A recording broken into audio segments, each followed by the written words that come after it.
Alors, comment faire face concrètement pour rebondir et faire face aux difficultés qu'on vit en ce moment? Donc ça, aujourd'hui, c'est ce que je vais aborder pour qu'on passe dans la partie concrète. Par où commencer, comment faire, et aussi pourquoi ce confinement, ce temps en ce moment est une période idéale pour vos entreprises.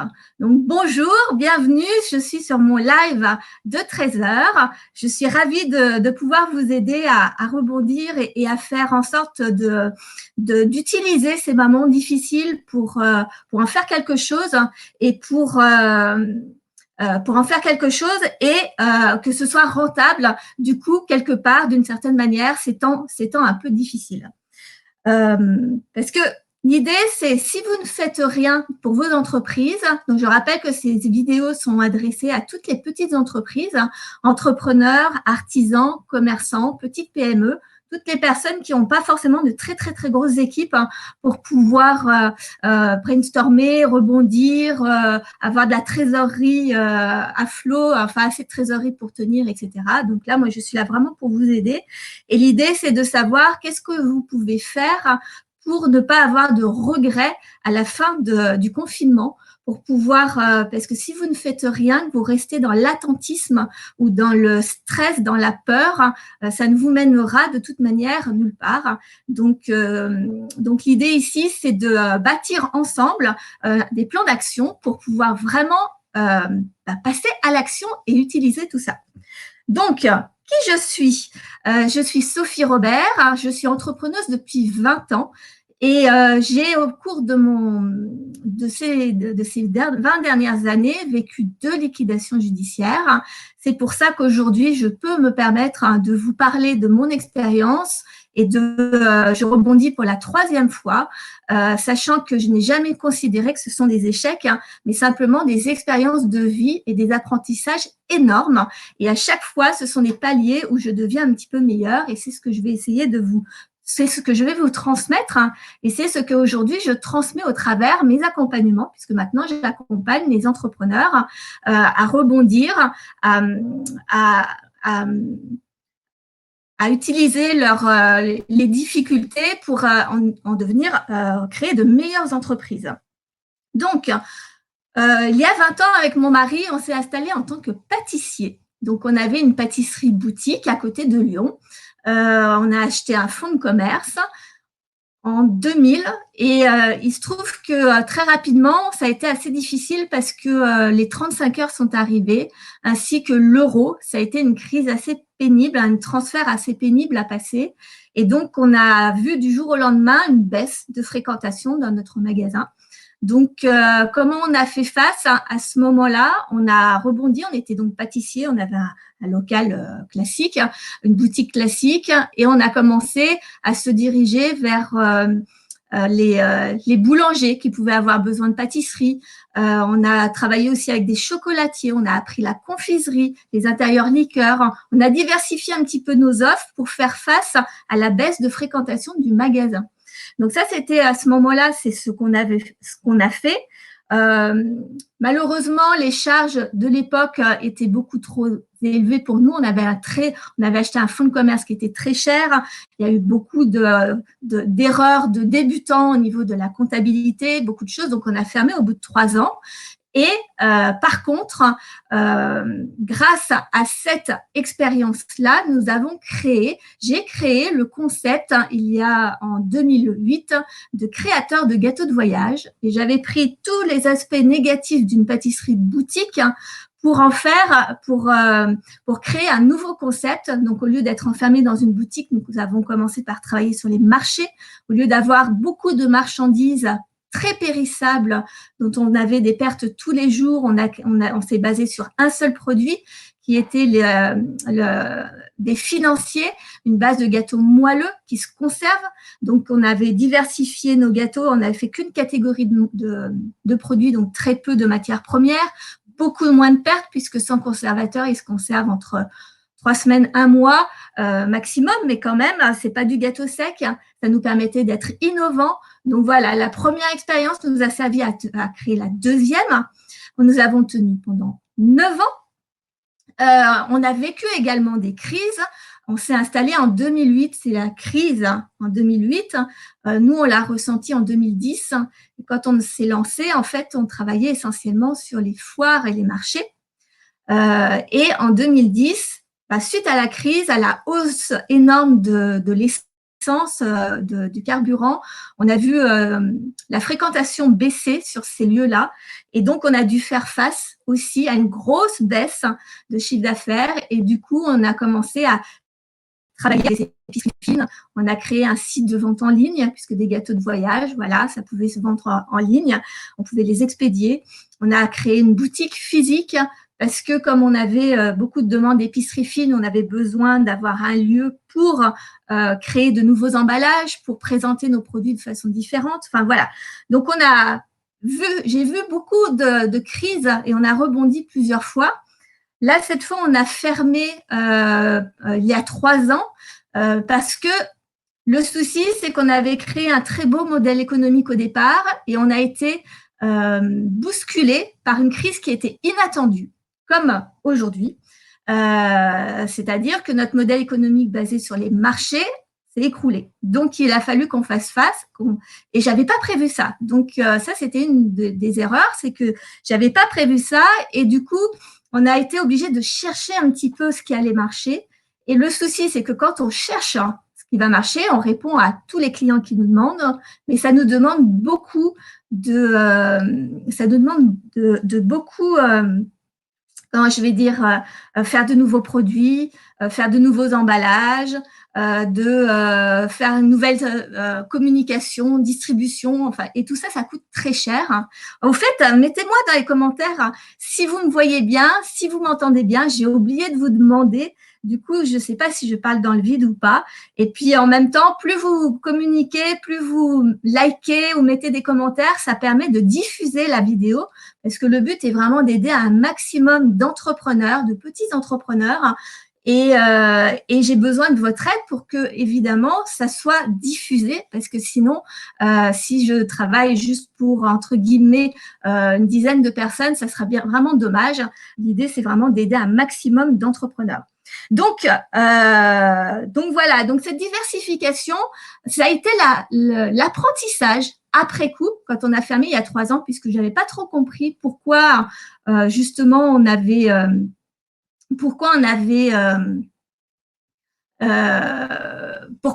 dû fermer alors qu'on avait trouvé plein de solutions et plein d'idées. Et bien, l'apprentissage, c'est qu'on s'était trop diversifié et on avait réagi à court terme.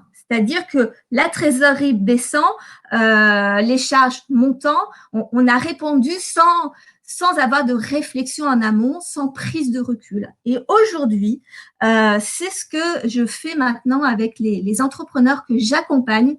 J'utilise ces 20 années d'expérience pour accompagner les entrepreneurs dans la même situation, pour prendre du recul, pour réfléchir, pour rebondir, mais avec une réflexion plus long terme, avec une vision, au lieu de chercher ce qui va marcher, chercher ce qui va ramener de la trésorerie.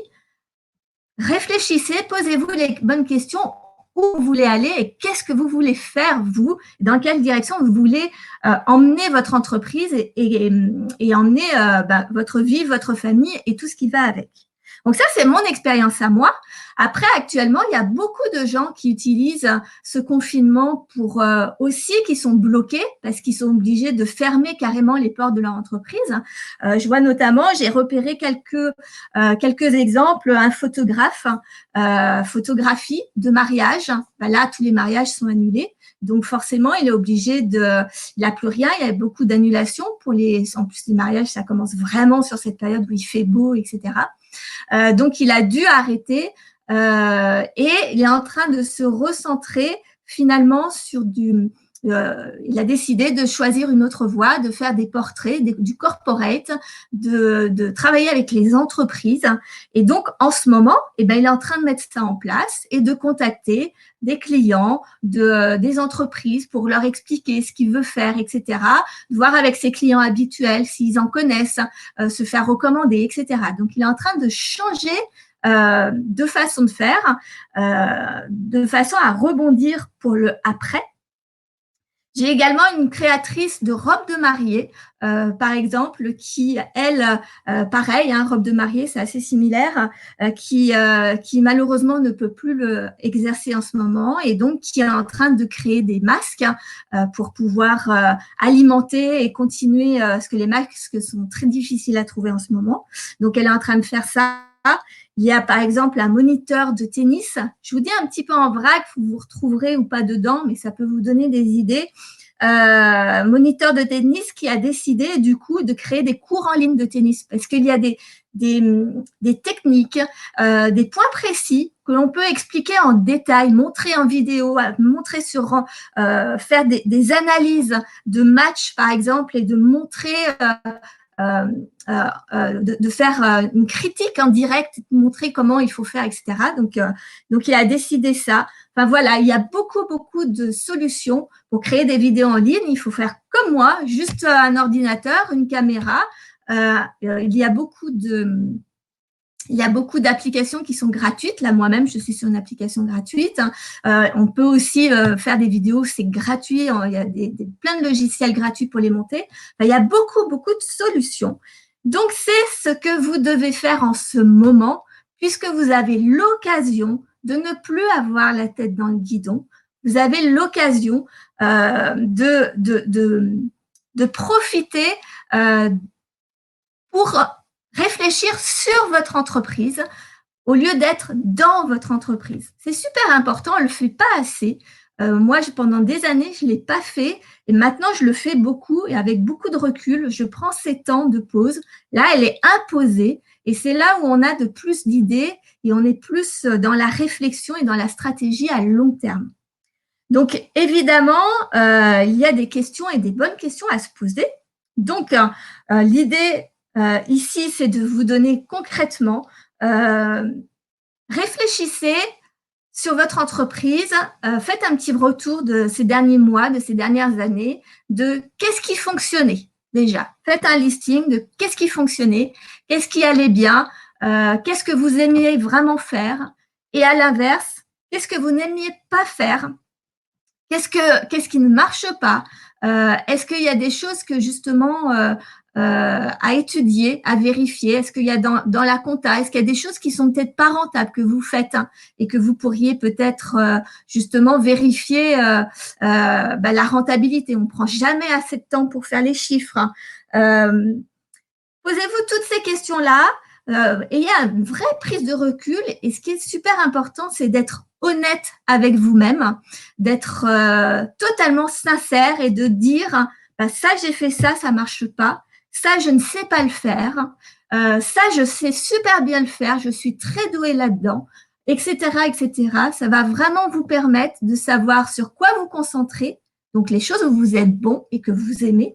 Les choses où peut-être à voir ou à déléguer ou à changer parce que ce sont des choses où vous n'êtes pas à l'aise et que vous n'êtes pas bon et que ça n'apporte pas de valeur ajoutée à votre entreprise. Donc, il faut que vous ayez une réflexion vraiment très honnête avec vous-même. C'est vraiment une des conditions principales pour bien rebondir, c'est que vous mettez votre écho de côté, vous mettez tout le stress financier de côté. Vous ne pensez pas à ce que les autres peuvent penser ou à ce que les autres peuvent vous donner comme conseil. Faites une introspection, vous. C'est vraiment la première étape la plus importante pour savoir rebondir, parce qu'il faut que vous déterminiez ce qui marche pas, ce que vous aimez pas, et en plus, il faut que vous sachiez ce que vous voulez faire de votre entreprise à long terme. Ne soyez pas dans la réaction par rapport aux événements qui se passent, et soyez vraiment dans la construction et de vous dire, voilà, moi je veux aller là, comment je peux faire pour aller là, au lieu de réagir à l'arrache, vite fait, à ce qui se passe aujourd'hui, etc. C'est un travail très important qui n'est pas forcément hyper facile.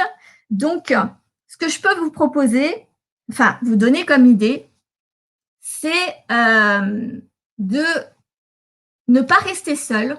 Vous pouvez ensuite, en plus avec les réseaux sociaux, il y a beaucoup de logiciels gratuits où on peut se voir en visioconférence, comme je le fais là actuellement. Oh Xavier, coucou, je suis contente, j'avais pas vu ton message. Voilà. Donc il y a beaucoup de choses gratuites. Donc réunissez-vous, appelez soit vos clients pour avoir leur retour, pour savoir qu'est-ce que vous pourriez améliorer dans votre entreprise. Appelez vos collègues. Pour moi, il n'y a pas de concurrents. Il faut être clair, on n'est pas dans un monde où on peut se permettre d'avoir des concurrents, on a des partenaires, nous faisons chacun des choses différentes. Moi, quand j'étais en pâtisserie avec mon mari, il y avait d'autres pâtissiers, mais les autres pâtissiers avaient un autre style que nous, vendaient de façon différente, avaient des goûts différents, avaient des spécialités différentes, et donc on n'est pas concurrents, on est simplement complémentaires. Donc, appelez-les, voyez comment vous pouvez sauver votre corporation ensemble, comme les agriculteurs le font très, très bien. C'est quelque chose qui est très important.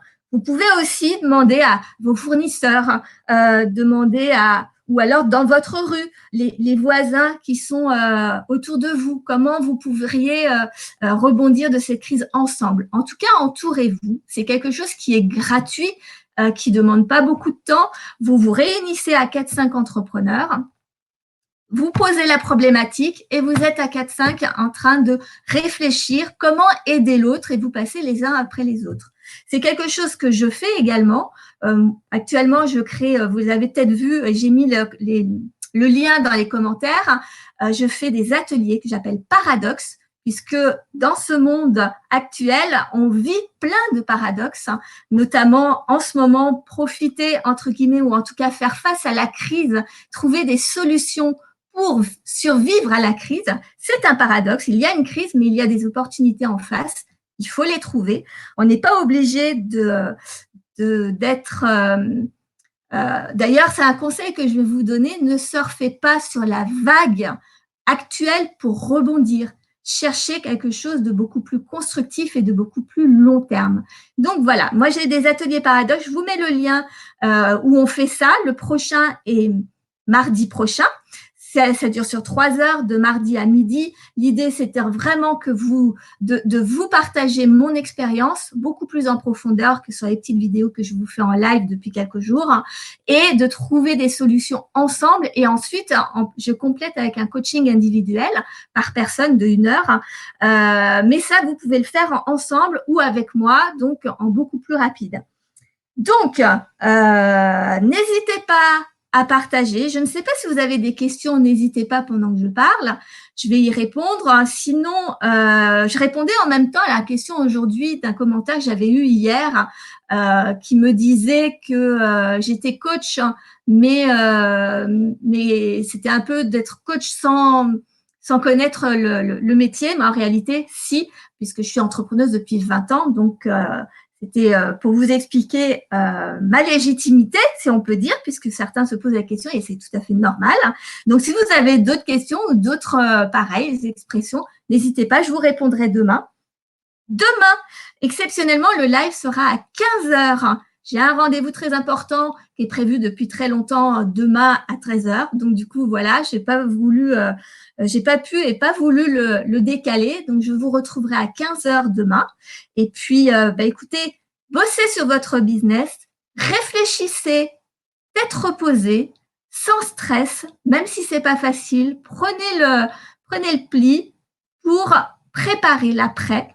Et surtout, diffuser cette vidéo de façon à ce qu'il y ait plein de petits entrepreneurs qui puissent avoir cette aide et ce cheminement. Et puis, demain, on poursuit sur les travails et les tâches et les actions à effectuer pour les prochains jours. À très bientôt, à demain, 15 heures, et bonne journée.